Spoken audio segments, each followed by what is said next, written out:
When I sit down to do my videos and do my monologues, I often think about certain topics that I might want to talk about. And of course, people send me emails, as you know, and very often they'll elicit an idea, or indeed there's information that needs to be shared and put out.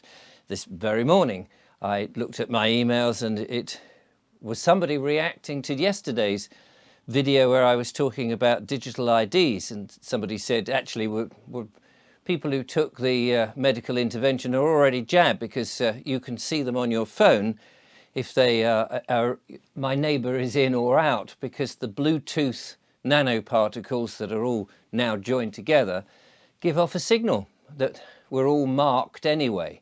Well, those of us who took the medical intervention. Now, I don't know how true that is, and it would be fun to go and find out. Well, it would be rather worrying, would it not?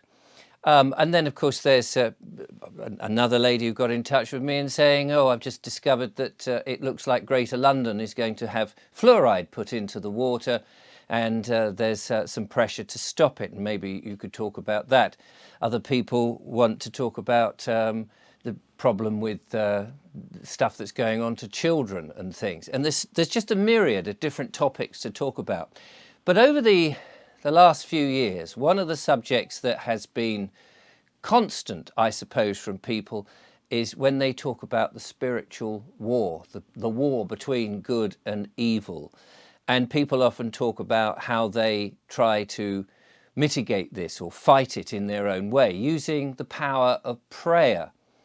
And I've not really spoken about this on the channel, and I thought, well, it's probably about time I address this in terms of what I think about it, or question whether it makes any difference whatsoever. And I dare say there will be people who say this is absolutely rubbish, you know, sitting there thinking in your mind, in your little skull, that it's going to make the blind bit of difference. And then there'll be others who will be perhaps more attuned to their spiritual self and say, well, absolutely it makes a big difference, that our thoughts are permeating into the world.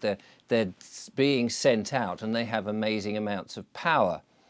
And I do think that that has a lot of truth in it, because fear is used by the other side, let's say, to keep us down, to keep us downtrodden, and to keep us from rising up. They'll use fear to make us despondent and unhappy. And unhappy thoughts can create all sorts of problems in the body. And we know that the pharmaceutical companies love people to be ill because that's how they make their revenue. But is it more than just that? Do you, as a viewer to this channel, do you sit down or get on your bended knees and pray? Do you meditate and send positive thoughts out to help the world rather than just your own immediate self and the problems that you may have? Is there a power to be harnessed through prayer? Now, some people will say, well, you know, I'm an atheist, I don't really believe in God, I have no connection with that whatsoever. I can't imagine that God is a man with a beard sitting in a cloud, this sort of nonsense idea, or that is an external source that's looking down on the planet, and that we have to bow down to them and go, oh, hello, God, you know, yeah, I'm doing the best I can. Other people may say, no, that's exactly what we should be doing. We should have reverence for the power, for the Creator.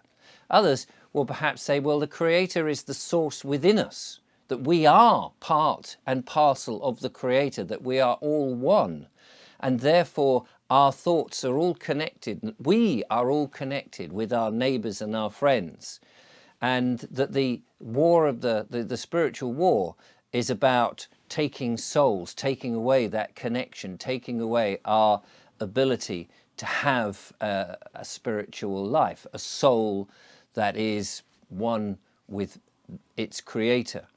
It's a very confusing story, of course, because I had a lady on talking about the Bible recently, and a lot of people didn't necessarily understand what she was talking about, or were immediately poo-pooing it and saying, no, that's not what it is. I have a different interpretation, which is the correct interpretation.